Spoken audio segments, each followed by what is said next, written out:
Welcome, friends, to day one of Coming Alive at Christmas. I think it should be December 1st when you start this journey. And I am so excited about how we're going to come alive at Christmas together.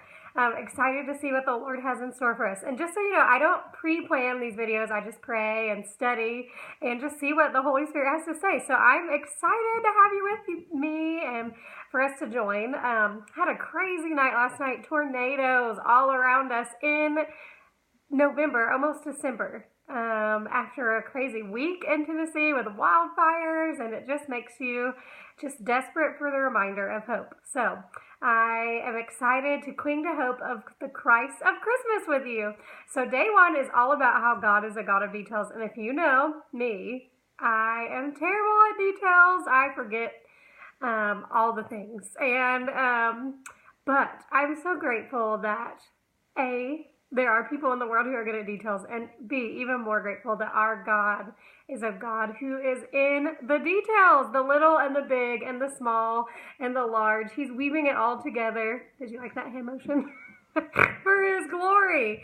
And the Christmas story is a story of God-driven, God-designed, God-woven details perfectly revealed in God's beautifully constructed ultimate plan of redemption for you and me.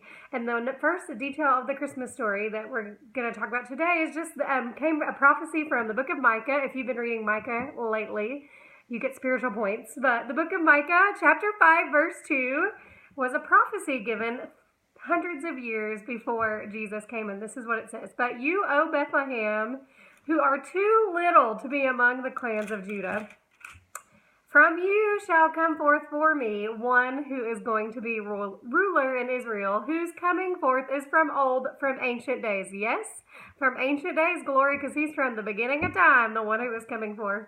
And it goes on to say in verse 4, this is exciting. It says, and he will stand and shepherd his flock in the strength of the Lord, in the majesty of the name of the Lord his God, and they shall dwell secure. For he now will be great to the ends of the earth. Does anybody else just need that reminder that in his arms we are secure, no matter what happens today or tomorrow, no matter the wildfires that are blazing, no matter the tornadoes around, and this week at least, where I am, God is where I can dwell secure.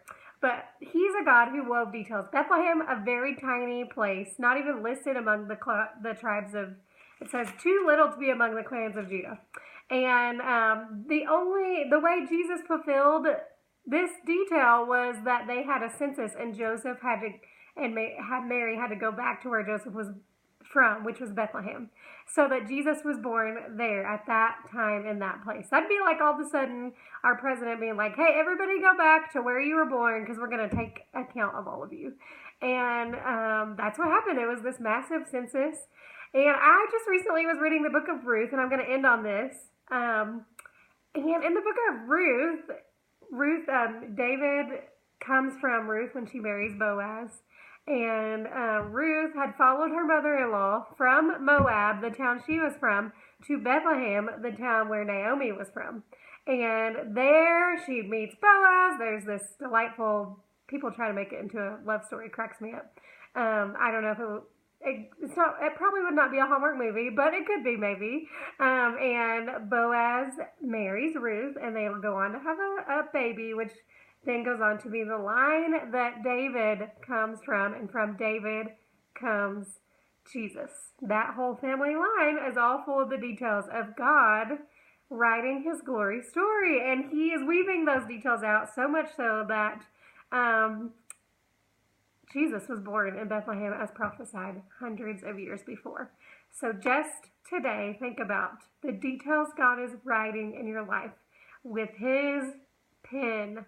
He is intricately weaving together the places and the people and the things and the events and the ways that he wants to reveal his glory in you and to you and through you, and as a result of your life here on earth, as a result of his life inside of you when you accept him, glory, and the gift of Christmas. So, whatever you are discouraged about or trying to figure out or trying to wonder how the details are all going to fit together in your life right now, just remember this.